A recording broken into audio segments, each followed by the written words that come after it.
Pastor Robson. Deus abençoe. Obrigado. Boa noite, irmãos. Graça e paz do Senhor a todos. Amém? Da última vez que eu estive aqui, eu estava recém-operado de uma hérnia e subi ali. Hoje eu já dei um pulinho aqui. Ainda tem um pouco de retenção de líquido aqui na região abdominal. É só líquido mesmo, viu, profeta Isaías? Não é gordura. Mas eu já estou melhor. O que significa dizer que da outra vez eu preguei um sermão mais ou menos de 1h15. Havia 3 páginas no meu esboço.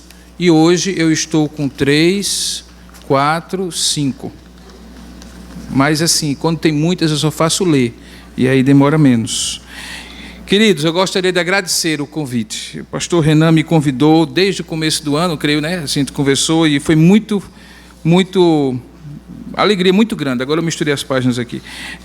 Foi uma alegria muito grande poder estar aqui. Primeiro porque, de fato, essa igreja é muito querida. 20 anos depois, Deus nos permite estar aqui. É mais ou menos a idade de Manuela, nossa filha. Na verdade, nós temos 3 filhos, 3 igrejas plantadas. A gente planta igreja e planta filho, planta igreja e planta filho, planta igreja e planta filho. Então, só que a gente parou agora, mas continua tentando plantar a igreja. Agora os netos, mas então nesse caso vai demorar muito a próxima igreja, se Deus quiser, daqui a uns 15 anos. Mas eu quero trazer uma saudação muito fraterna, muito feliz da Igreja Presbiteriana de Tambaú, que nós temos o privilégio de pastorear. Estamos completando no próximo ano 15 anos, somos, portanto, mais jovens do que vocês. E também de todo o sínodo da Paraíba, de todas as igrejas irmãs que fazem parte desse sínodo, dos 6 presbitérios, todos os colegas pastores. Renan, se alegram com você e com todo o conselho dessa igreja por esses 20 anos. E como Deus tem sido bom para com essa igreja e tem abençoado. E como é bom estar aqui com os irmãos. E eu gostaria, então, de, nesse momento, orar, pedindo a Deus que possa acalmar o nosso coração. A brincadeira sobre o tempo do sermão é para você realmente levar a sério. Eu gostaria que Deus falasse profundamente ao seu coração, não pelo tempo que vai ser ministrada a palavra, mas por aquilo que Deus trabalhou no nosso coração e nos permitiu preparar para que Deus fale ao seu coração. Então, curva a sua cabeça por um instante, feche os seus olhos.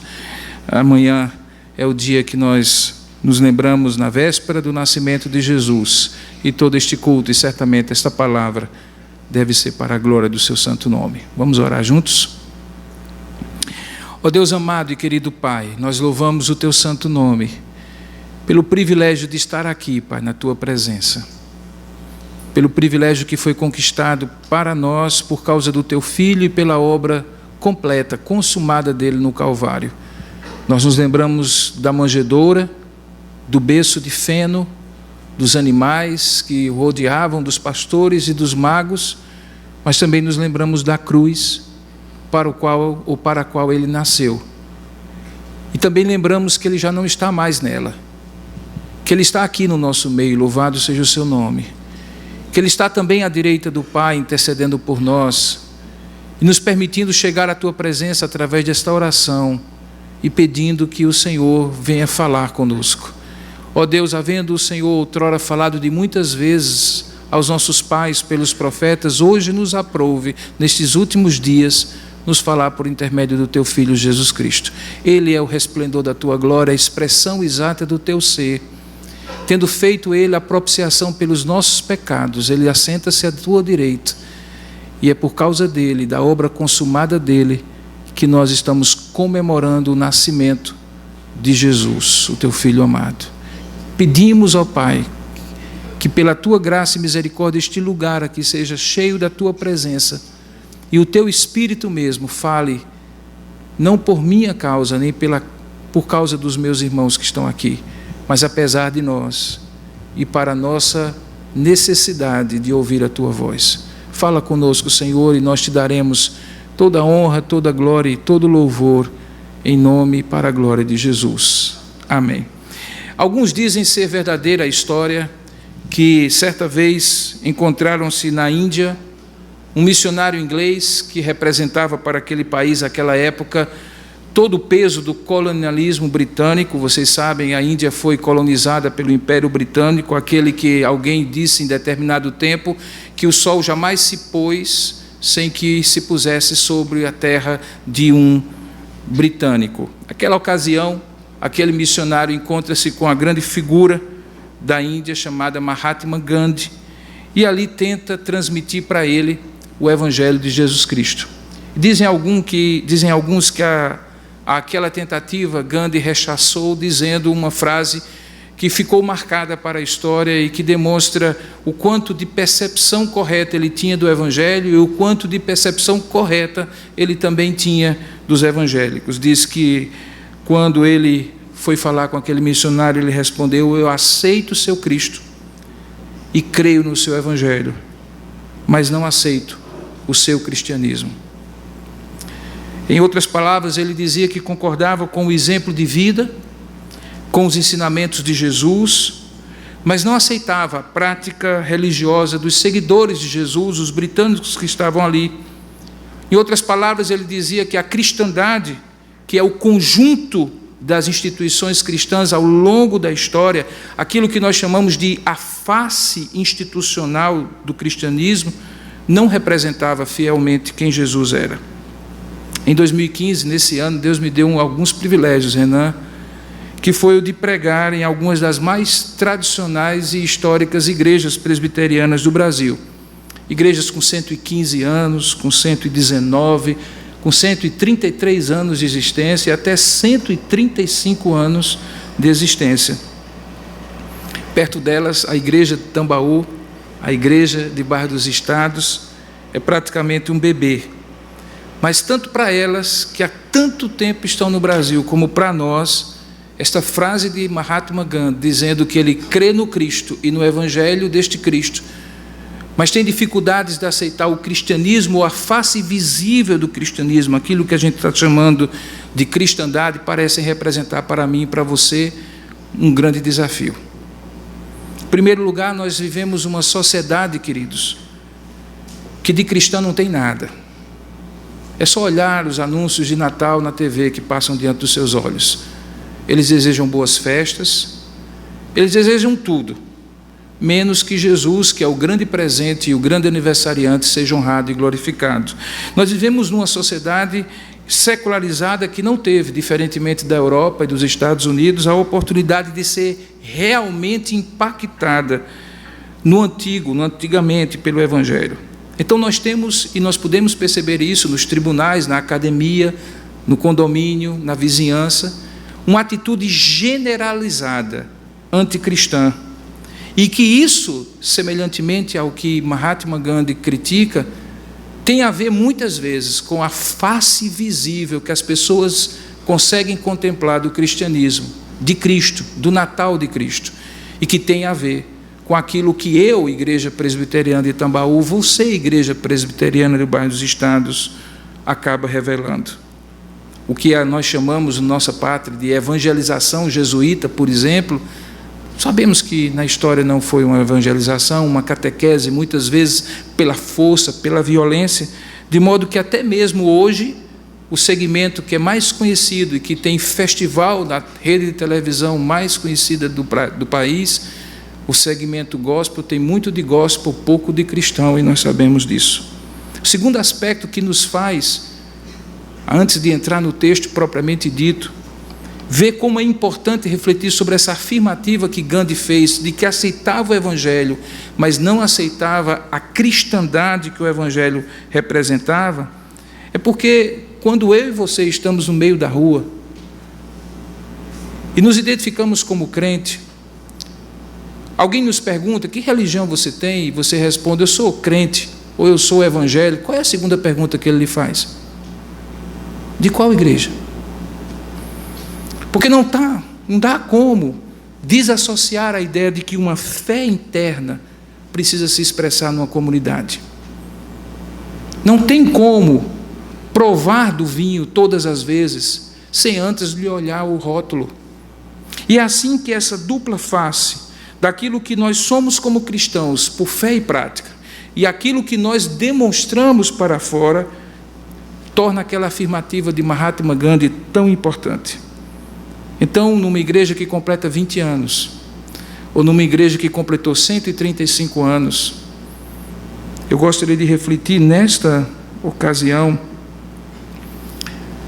e levá-lo a refletir também, que a nossa única, queridos, preste bem atenção, a nossa única esperança, a nossa única motivação para continuar a ser cristão e para pregar o Evangelho de Jesus é Jesus. Não necessariamente a face visível de Jesus na terra. Não necessariamente as instituições chamadas cristãs, sendo absolutamente sincero e talvez um pouco indelicado, nem mesmo esta igreja presbiteriana de Barra dos Estados, nem mesmo a minha igreja lá em Tambaú. O que nos motiva é que Jesus é sublime e Ele é a razão maior de nós crermos, pregarmos e seguirmos a Jesus. E para que isso seja exposto nesta noite, eu gostaria de combinar com você de lermos agora o Evangelho de João, João capítulo 4, que conta um dos mais dramáticos e transformadores encontros que Jesus teve com alguém chamada mulher samaritana. Abra sua Bíblia, portanto, em João capítulo 4, a partir do verso 1, e novamente eu tenho a impressão que precisamos ler o capítulo todo para que você compreenda tudo aquilo que vai ser exposto, que a palavra tenha mais tempo para falar sendo lida do que eu mesmo com as minhas próprias palavras. João capítulo 4, a partir do verso 1, veja o que é que diz a Escritura Sagrada. Quando, pois, o Senhor veio a saber que os fariseus tinham ouvido dizer que ele, Jesus, fazia e batizava mais discípulos do que João, se bem que Jesus mesmo não batizava, e sim os seus discípulos, deixou a Judeia, retirando-se outra vez para a Galileia, e era-lhe necessário, nesta caminhada do sul para o norte, atravessar a província que ficava no meio, a chamada província de Samaria. Chegou, pois, a uma cidade samaritana chamada Sicar, que no passado tinha sido chamada de Siquém, perto das terras que Jacó, o terceiro patriarca, filho de Isaque, filho de Abraão, dera a seu filho José, aquele do Egito. Estava ali a fonte de Jacó. Cansado de viagem, assentou-se Jesus junto à fonte por volta da hora sexta, meio-dia em ponto. Nisto, veio uma mulher samaritana tirar água. E então disse-lhe Jesus: dá-me de beber. Pois os seus discípulos tinham ido à cidade para comprar alimentos. Então lhe disse a mulher samaritana: Como, sendo tu judeu, pedes de beber a mim, que sou mulher samaritana? E então João comenta: porque os judeus não se davam bem com os samaritanos. Replicou-lhe Jesus: se conheceras o dom de Deus, e quem é o que te pede, dá-me de beber, tu é quem lhe pedirias, e ele te daria água viva. Respondeu-lhe ela: Senhor, tu não tens com que atirar, e o poço é profundo, onde, pois, tens a água viva? És tu, porventura, maior do que Jacó, o nosso pai, que nos deu o poço, do qual ele mesmo bebeu, e bem assim seus filhos e seu gado? Afirmou-lhe Jesus: quem beber desta água tornará a ter sede. Aquele que, porém, beber da água que eu lhe der, nunca mais terá sede. Pelo contrário, a água que eu lhe der será nele uma fonte a jorrar para a vida eterna. Disse-lhe então a mulher: Senhor, dá-me dessa água para que eu não mais tenha sede, nem precise vir aqui buscá-la. Disse-lhe Jesus: vai, chama teu marido e vem cá. Ao que lhe respondeu a mulher: não tenho marido. Replicou-lhe Jesus: bem disseste, não tenho marido, porque 5 maridos já tiveste, e esse que agora tens não é teu marido. Isso disseste com verdade. Senhor, disse-lhe a mulher, vejo que tu és profeta. Nossos pais adoravam aqui neste monte, vós, entretanto, judeus, dizeis que é lá em Jerusalém o lugar onde se deve adorar. Disse-lhe Jesus: mulher, podes crer-me, que a hora vem quando nem nesse monte, nem em Jerusalém adorareis o Pai. Vós adorais o que não conheceis, nós adoramos o que conhecemos, porque a salvação vem dos judeus. Mas vem a hora, e já chegou, em que os verdadeiros adoradores adorarão o Pai em espírito e em verdade, porque são estes que o Pai procura para seus adoradores. Deus é espírito, e importa que seus adoradores o adorem em espírito e em verdade. Eu sei, respondeu a mulher, que há de vir o Messias, chamado Cristo, e quando ele vier, nos anunciará todas as coisas. Disse-lhe Jesus: eu o sou. Eu sou o Messias, aquele que falo contigo. Neste ponto chegaram seus discípulos e se admiraram de que estivesse falando com uma mulher. Todavia nenhum lhe disse: que perguntas ou por que falas com ela?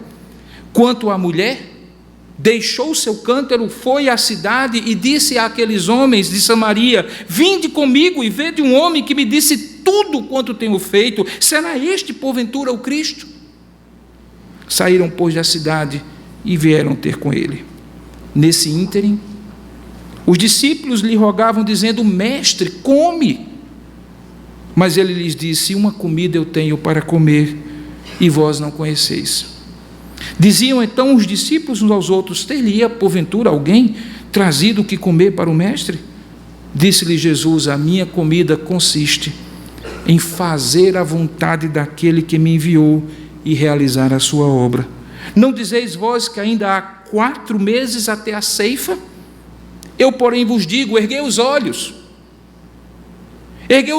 e vede os campos, pois eles já branquejam para a ceifa. O ceifeiro recebe desde já a sua recompensa e entesoura o seu fruto para a vida eterna. E desta maneira se alegram tanto o semeador como o ceifeiro, pois no caso é verdadeiro o ditado: um é o semeador e outro é o ceifeiro. Eu vos enviei para ceifar o que não semeastes, outros trabalharam e vós entrastes no seu trabalho. E então muitos samaritanos daquela cidade creram nele em virtude do testemunho daquela mulher que anunciara: ele me disse tudo quanto eu tenho feito. Vindo, pois, os samaritanos ter com Jesus, pediam-lhe que permanecesse com eles, e ficou ali 2 dias. Muitos outros creram nele por causa da sua palavra, e diziam à mulher: já agora não é mais pelo que disseste que nós cremos, mas porque nós mesmos temos ouvido e sabemos que este aí é verdadeiramente o Salvador do mundo. Que Deus abençoe sua palavra, amém? Quando eu digo que vou falar nesta noite sobre a sublimidade de Cristo, me vem à mente a ideia do que é sublimidade. O dicionário traduz como o mais alto grau de grandeza artística ou moral, uma elevação, uma grandeza, uma magnificência, uma excelência, uma perfeição. De modo que, ao afirmar a sublimidade de Cristo, estou, em outras palavras, afirmando sua perfeição, sua magnificência inigualáveis. Dito de outra forma, dizer que Jesus é sublime é o mesmo que dizer que Jesus é único, que Jesus é incomparável.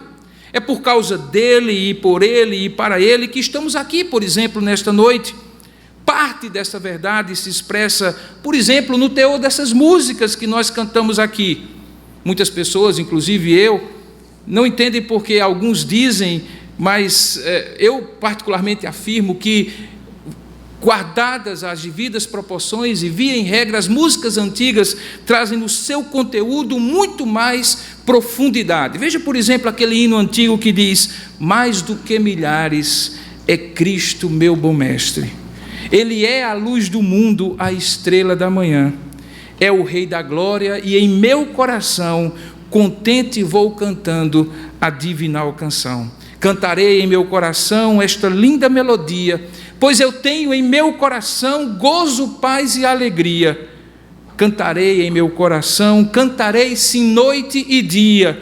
Aleluia, aleluia, feliz sempre cantarei. Cristo libertou-me dos males do pecado, e agora alegre canto, pois para o céu irei. Cristo resgatou-me, Ele é meu Salvador, dou toda a glória a Ele, meu Mestre e bom Senhor. 3 estrofes, 15 linhas, e o autor apresenta de maneira magnificente o caráter de Cristo. Através de alguns nomes e títulos, expõe a obra de libertação e de cura e de salvação que Ele vem dar. Talvez seja esta, querido irmão, querida irmã, a pérola esquecida do Evangelho dos dias de hoje. Às vezes pregamos sobre tudo, menos sobre Cristo. Às vezes convidamos para a nossa igreja, mas não convidamos para Cristo. Às vezes damos testemunho daquilo que Jesus fez na nossa vida, mas não dizemos de como Jesus revela a sua sublimidade, não apenas pelo que Ele me dá, mas pelo que Ele é. Por isso que a sublimidade de Cristo vem primeiramente da fonte inigualável do seu caráter, querido. Observe no texto. Veja que apesar do diálogo de Jesus com a samaritana começar por questões culturais e religiosas que o diferenciavam como um homem judeu e ela como uma mulher samaritana, fica claro que é a pessoa singular e sublime que realmente impacta a vida daquela mulher. Não a discussão teológica, não os aspectos culturais e religiosos. Observe o verso 9 aí. Diz assim: então lhe disse a mulher samaritana, como sendo tu judeu, pedes de beber a mim, que sou mulher samaritana. E João comenta, porque judeus e samaritanos não se davam bem. A questão parecia ser religiosa, mas veja logo depois que o próprio Jesus chama a questão para ele. Ele diz assim: se conheceras o dom de Deus, e quem, veja, não o que está em questão, mas quem é o que te pede, dá-me de beber, tu lhe pedirias, e ele, referindo-se a si mesmo, te daria água viva. Jesus chama para si a atenção daquela mulher, dizendo assim: há alguém aqui, e não uma questão teológica, que é o mais importante. Observa ainda que a percepção daquela mulher vai evoluindo ao longo do diálogo, mesmo que a conversa continue trafegando ali em assuntos culturais e religiosos. No verso 19, eu chamo a sua atenção novamente, ele constata: Senhor, ou ela constata: Senhor, vejo que tu és profeta. De um mero desconhecedor, ou de um mero desconhecido, judeu, do outro lado da separação que havia entre judeus e samaritanos, Jesus já é aproximado pelo impacto do seu caráter na percepção daquela mulher e se torna alguém que ela mesma reconhece como um profeta. Quando chega no ápice do diálogo, que é o verso 25, além de profeta, ela mesma reconhece que ele é o Messias. Veja o que ela afirma: eu sei, respondeu a mulher, que há de vir o Messias, e chamado Cristo, e quando ele vier, vos anunciará todas as coisas. E a mulher ouve de Jesus a afirmativa tremenda que ele faz: eu sou, eu que falo contigo. Então a mulher, no verso 28, deixa o seu cântaro, você viu a leitura, volta para a cidade e diz àqueles homens, no verso 29, vinde comigo e vede um homem que disse tudo quanto tenho feito. Será este, porventura, o Cristo? Então perceba que é a pessoa de Jesus que impacta a vida daquela mulher. De um mero desconhecido, que estava do outro lado da separação cultural e religiosa, ele é reconhecido inicialmente como profeta. Depois, além de ser profeta, ele é comparado talvez a algum Cristo que ela esperava, até que chega o ponto no verso 26, que ele diz: eu sou, eu que falo contigo. Jesus não tinha vergonha de chamar para si a atenção daquela mulher, porque diferente de mim e de você, ele não estava se autoelogiando. Ele estava simplesmente se apresentando: eu sou, eu que falo contigo. Porque ele sabia e sabe que o impacto que ele pode provocar na vida de alguém não se trata apenas e tão somente da discussão sobre os pontos de vista que se pode ter sobre Jesus, mas é a pessoa de Jesus, o caráter de Jesus, que impacta e transforma a vida de alguém. Por outro lado, perceba que a sublimidade de Cristo também se expressa através das palavras e das atitudes extraordinárias. E fica muito claro que, do mesmo jeito, o caráter de Cristo se apresenta com suas palavras e atitudes, Também é claro que a nossa fé, o nosso cristianismo, o nosso evangelho também precisa se expressar através de palavras e atitudes. No caso de Jesus fica tão claro, porque os ensinamentos de Jesus, ao mesmo tempo que dava continuidade da revelação do Deus através dos profetas, traziam uma autenticidade nunca dantes vista. Lembra do final do Sermão da Montanha, irmãos? Jesus prega, ensina. Várias vezes ele faz esse link, confrontando, mostrando a profundidade da sua mensagem, quando ele diz: ouvistes o que foi dito? Eu, porém, vos digo. E quando chega no final, qual é o resumo da ópera? No capítulo 7, verso 28, o comentarista Mateus diz assim: e as multidões se maravilhavam da sua doutrina ou do seu ensino. Por quê? Porque era retórico, era bonito, era sofismático? Não, porque ele as ensinava como quem tem autoridade, e não como os escribas e fariseus. O impacto da pessoa de Jesus é acompanhado pelo impacto de suas palavras, assim como a nossa fé interna deve ser também objeto de manifestação através das nossas palavras. Observe como isso fica claro no texto. Eu continuo voltando ao texto. Jesus aborda aquela mulher samaritana no poço. E ao abordar aquela mulher, ele consegue equacionar perfeitamente, colocar junto e manifestar-se junto, tanto a sua divindade como a sua humanidade. Ele é o Deus 100% autossuficiente, que pede água porque está com sede, que reconhece o seu cansaço. Ele se coloca, apesar de não precisar, como Deus que precisa de um pouco de água, de uma água que se tira do poço, embora depois ele mesmo diga que tem uma água que não se tira do poço, que não está parada no poço, mas uma água que vem do céu, a água viva.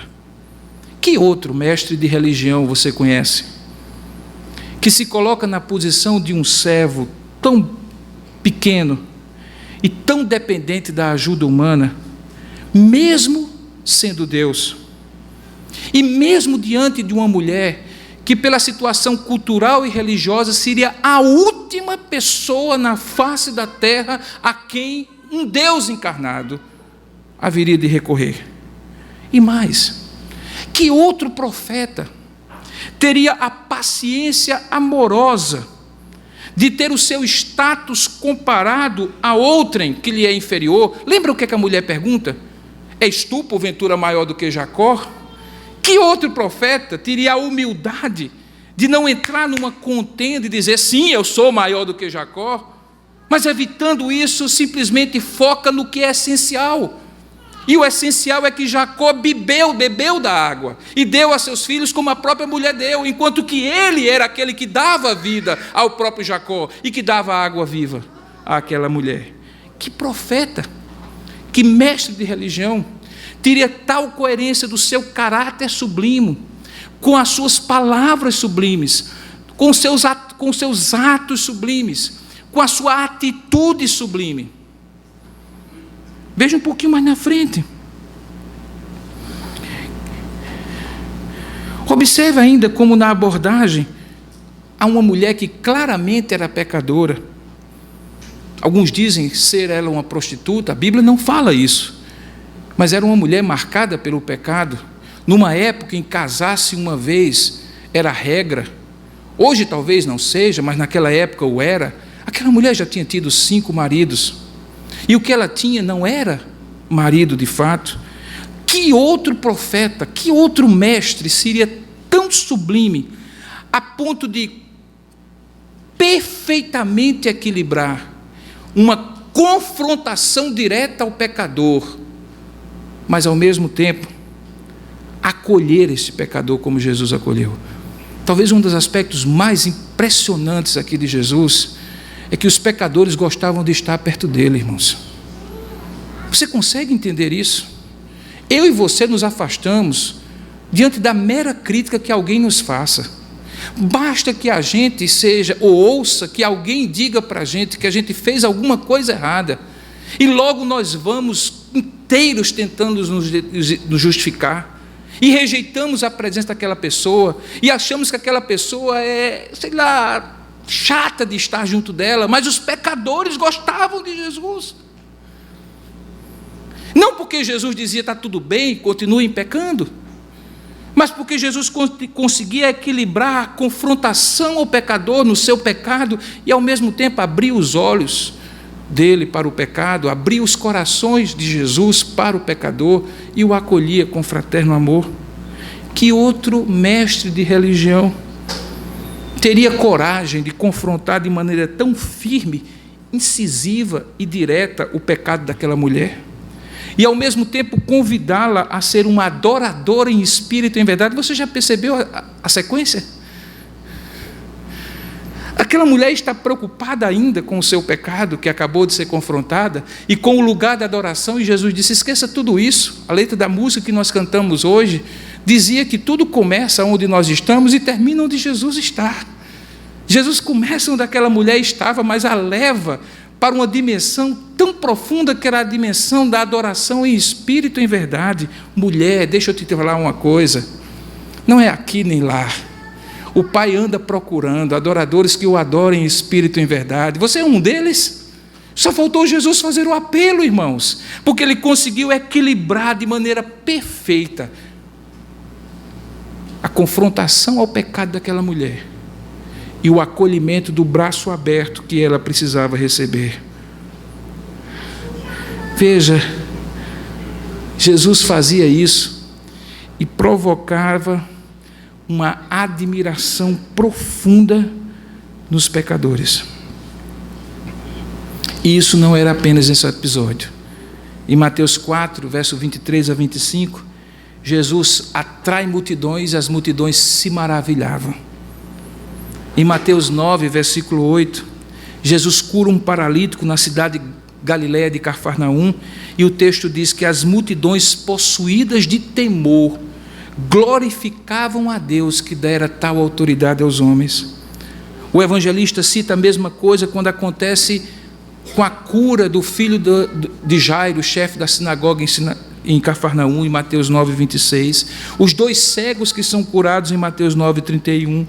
Todos esses episódios, a repercussão e a resposta daquelas pessoas a Jesus era de admiração e de atração. Eu gosto muito da ideia de que não pode haver, queridos,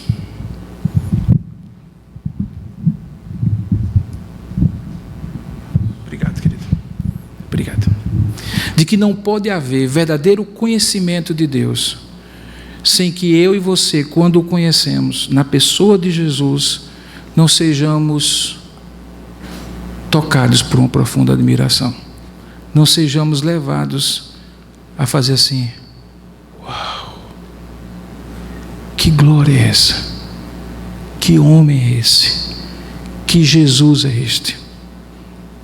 Quem conhece Jesus não passa inerte nem incólume naquilo que ele faz. O conde Nicolaus von Zinzendorf, o maior líder dos movimentos moravianos no século XVIII, dizia assim: eu tenho uma paixão, e essa paixão é Ele, e Ele somente. Jesus nunca departamentalizou sua vida, aquilo que ele vivia, ele pregava, aquilo que ele pregava, ele vivia. Chama hoje em coerência aquele que assim o faz, mas Jesus era mais do que isso, ele era sublime. Ele ensinou a amar amando, e amando até os seus inimigos. Ele ensinou a perdoar perdoando, e até mesmo aquele que o traiu. Ele foi firme denunciando o pecado por um lado, e ao mesmo tempo amando incondicionalmente o pecador. Em suas palavras e atitudes, Jesus chega a ser quase previsível. A gente sabe que ele vai fazer aquilo que ninguém espera, mas quem conhece sabe como ele age. Mas por outro lado, Jesus até chega a ser surpreendente. Vocês viram como aqueles discípulos, quando viram Jesus conversando com aquela mulher, se admiraram porque ele estava conversando com ele? Era semelhante a você chegar hoje à noite na igreja e encontrar o pastor Renan na frente dessa igreja conversando com uma prostituta de rua. Talvez você fosse delicado e educado o suficiente para não dizer assim: como é que o pastor está conversando com uma prostituta aqui na frente da igreja? Mas certamente a atitude dele causaria espanto a você, nem que fosse interno. Causou espanto aos discípulos. Mas veja o que é que acontece. Ele produz um impacto tão profundo que aquela mulher nunca mais é a mesma, porque a sublimidade de Cristo está no fato de que nós nunca mais somos os mesmos depois que passamos a conhecê-lo. Lembra que eu falei no início sobre a conversa de Gandhi e o missionário? Alguns citam que também é de Gandhi a seguinte frase, e que talvez bem pudesse ser aplicada aos dias de hoje no Brasil. Ele diz que riqueza sem trabalho, prazer sem consciência, conhecimento sem caráter, comércio sem moralidade, ciência sem humanidade, adoração sem sacrifício e política sem princípios é exatamente o estado do ser humano antes de conhecer Jesus. O que significa que depois que ele conhece Jesus, a riqueza só vem pelo trabalho, o prazer tem que ter consciência, o conhecimento tem que ter caráter, o comércio tem que ter moralidade, a ciência tem que ter humanidade, a adoração precisa me levar ao sacrifício e a política deve ser exercida com princípios, porque a sublimidade de Jesus transforma o homem de duas maneiras. A primeira delas, produz uma adoração naqueles que creem e o seguem. Queridos, entendam, adoradores não são esses que estão aqui, porque cantam bonito e cantam harmoniosamente, ou tocam um instrumento. Por isso que nós não estamos aqui nessa noite para assistir um culto. O culto que os adoradores fazem a este Deus. Nós estamos aqui porque Deus nos convidou a ser adoradores, porque o primeiro grande impacto que Jesus, o sublime Jesus, produz na minha e na sua vida, é que Ele muda o centro da nossa adoração. Nos tira da adoração a nós mesmos e nos põe na direta e devida direção de adorar aquele único que deve ser adorado. Porque, afinal de contas, para que foi criado o homem? O homem foi criado para conhecer a Deus e ter nele todo o seu prazer e ter nele toda a sua alegria.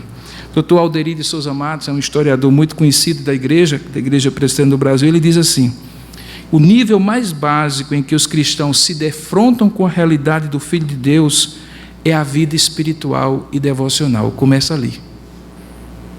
Antes de ser um objeto de reflexão intelectual, aquilo que a teologia faz, ou de ser uma imitação da vida diária de Jesus, o que a prática da vida teológica faz, o Salvador requer sua resposta pessoal de fé, adoração, amor e obediência.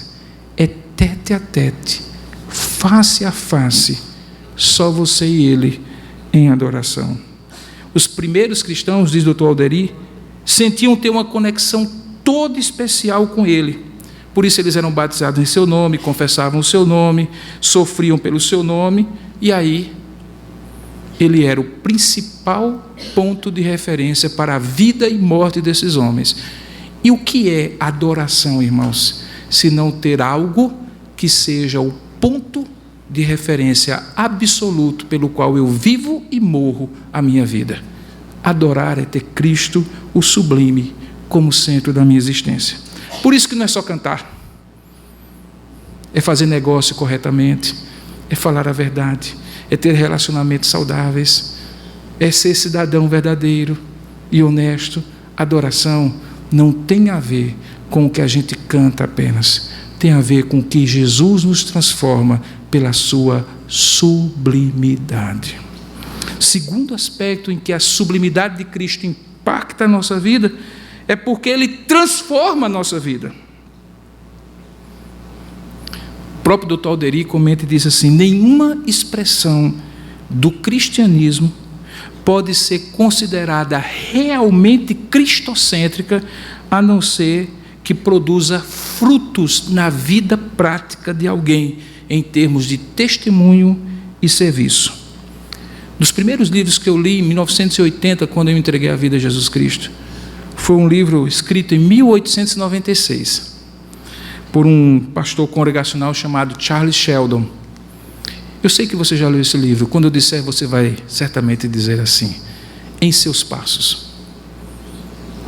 É uma história, e você conhece, de uma comunidade que era dilacerada por conflitos sociais e que foi transformada quando um cristão resolveu fazer a seguinte pergunta: em meus passos, o que faria Jesus? Pare um pouquinho. Se amanhã de manhã você acordar pensando assim: em meus passos, o que faria Jesus? Será que isso transformaria a sua vida? Você consegue compreender que eu não posso adorar a Deus se isso não transformar a minha vida? E se não transformar a minha vida, isso não é adoração? Mas se transformar a vida, isso vai ser adoração, vida prática, no dia a dia. Observe como a mulher samaritana foi transformada, queridos. Os homens da cidade foram transformados. E até os seus discípulos foram transformados. Observe como aqueles homens que tinham uma visão restrita foram transformados. A mulher se tornou crente. A mulher se tornou crente, irmãos. Os homens se tornaram crentes. Ambos disseram assim, um para o outro: não é mais apenas pelo que tu me disseste, mas agora nós temos visto e conhecido que Ele é o Cristo. Mas os próprios discípulos, gente como eu e você, que já caminha com Jesus, foram confrontados com uma nova visão da missão que eles tinham. Por isso que esse texto logo depois termina com a história da ceifa e os ceifeiros, porque não está falando de um evangelho que funciona apenas para descrente pecaminoso que teve 5 maridos. Funciona para discípulos de Cristo que precisam ouvir e ouvir e ouvir e ouvir e ser transformados e transformados e transformados pelo evangelho que conduz à adoração e à transformação de vida. A coisa mais bonita nesse texto é que ele fala para descrentes pecadores empedernidos, para discípulos que tinham uma visãozinha restrita da missão. Por isso Jesus diz assim: eu tenho ouvido que ainda faltam 4 meses para a ceifa, mas eu vos digo, já é hora. Veja o que acontece. Jesus os confronta de 3 maneiras. E a essa altura você já percebeu que eu sou um pastor presbiteriano meio esquisito, porque eu não prego em 3 pontos. Já fui para 2, só fui para 2, cheguei para 3, voltei para 4, daqui a pouco eu chego nos 5. Primeiro, Jesus confronta aqueles discípulos questionando se o que eles olhavam era o que eles realmente precisavam ver. Veja como é que ele diz: levantai os olhos, erguei os olhos. Porque nem sempre o que nós olhamos é o que nós vemos, irmãos. Os discípulos olhavam o campo e viam um campo de trigo e diziam assim: a colheita está chegando, porque os campos já estão brancos. Jesus via que os campos já estavam brancos e por isso a hora da colheita já chegou. Havia um senso de urgência nas palavras de Jesus. Queridos, deixa eu lhes dizer, eu conheço o Senhor Jesus há 30 anos, muitos aqui conhecem talvez há mais tempo do que eu, outros há menos tempo, mas deixa eu lhe dizer, nunca o mundo mudou tanto em toda a história da humanidade como nos últimos 50 anos. E tudo que mudou no mundo conduz-se perfeitamente para as palavras de Jesus que dizia naquela época e hoje muito mais: o fim está próximo. Não dá, queridos, para desejar a Igreja Presbiteriana de Barra dos Estados que ela complete 21 anos de existência. Eu desejo que vocês não completem 21 anos de existência, porque os campos já estão brancos e Jesus, o Rei, está voltando. Eu preciso ter esse senso de urgência, ver o que Jesus via e não o que os meus olhos humanos contemplam. Veja como o senso de urgência e de dever fica muito claro. Os discípulos chegam para ele e dizem: mestre, come, come, come. Sabe aquelas irmãs da SAF que vê o pastor para cima e para baixo? Pastor, para um pouquinho, coma aqui. Era mais ou menos o que os discípulos estavam fazendo com Jesus. Mas veja o que Jesus disse: olha, eu tenho uma comida e a minha bebida é outra, e ela é fazer a vontade do meu Pai. E aí eu lhe pergunto, quando você olha seus professores, quando você olha seus colegas de classe, de trabalho, de condomínio, seus vizinhos, seus companheiros de jornada da vida, o que você vê? Você vê brancos os campos do coração deles para serem ceifados? Você vê as pessoas que estão ao seu redor, por causa da sublimidade que você vê em Cristo, com o mesmo senso de urgência e de dever, de não passar a oportunidade sem compartilhar esse evangelho que lhe transformou? Ou você sempre acha que vai ter uma segunda-feira, que alguém Deus vai usar, e que esse alguém não é você? Queridos, quando a gente conhece a sublimidade de Jesus, o nosso coração arde para contemplar outros conhecendo também, e a gente não transfere nem terceiriza esse senso de urgência nesse senso de dever. Jesus também os confronta, questionando se o que eles sentiam era o que eles deviam desejar. Sabe as emoções? Todas nós temos, todos nós sentimos medo, raiva, ira, alegria, todos nós temos emoções. Mas deixa eu lhes dizer uma coisa. Sabe qual é a diferença de emoção e sentimento? É porque o sentimento é o nome que eu dou à emoção. O nome que eu dou à emoção é o que essa emoção significa para mim. Por isso que Jesus confronta se o que eles sentiam era o que eles deviam realmente desejar sentir. Veja o que ele diz para aqueles homens.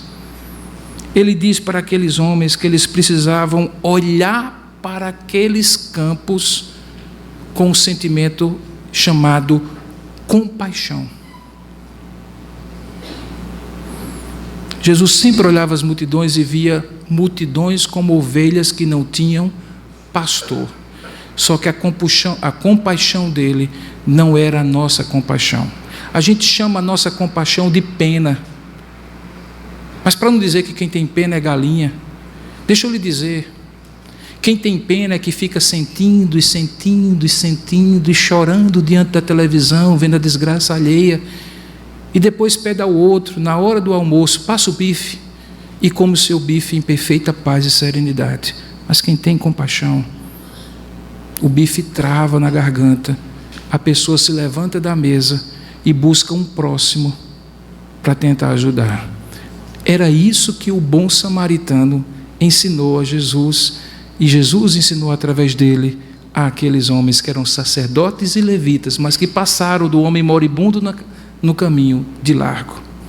Finalmente Jesus os confronta, questionando se o que eles queriam era o que eles decidiam fazer. Várias vezes Jesus olha para as multidões e questiona se o que eles queriam realmente era o que eles deveriam fazer. Sabe, irmãos, olhar e ver é importante. Alarga a nossa visão, e sem visão não há nada. Sentir e desejar é necessário, envolve o nosso ser, e sem envolvimento não há nada. Mas querer e decidir é indispensável, mobiliza a nossa vontade e os nossos recursos para Deus. O Deus que é sublime, mexe desde o seu sentimento até a sua vontade, conduzindo tudo para a glória dele. Eu concluo essa mensagem dizendo assim: se neste Natal a sublimidade de Cristo não levar a mim e a você para adorá-lo e para ser transformado por eles, o nosso Jesus é apenas um Papai Noel bebezinho, e nós não seremos diferentes em nada do mundo que nos rodeia, que já tirou Jesus do centro de suas vidas. Nós precisamos colocá-lo de volta na adoração e na transformação que Deus tem para nós.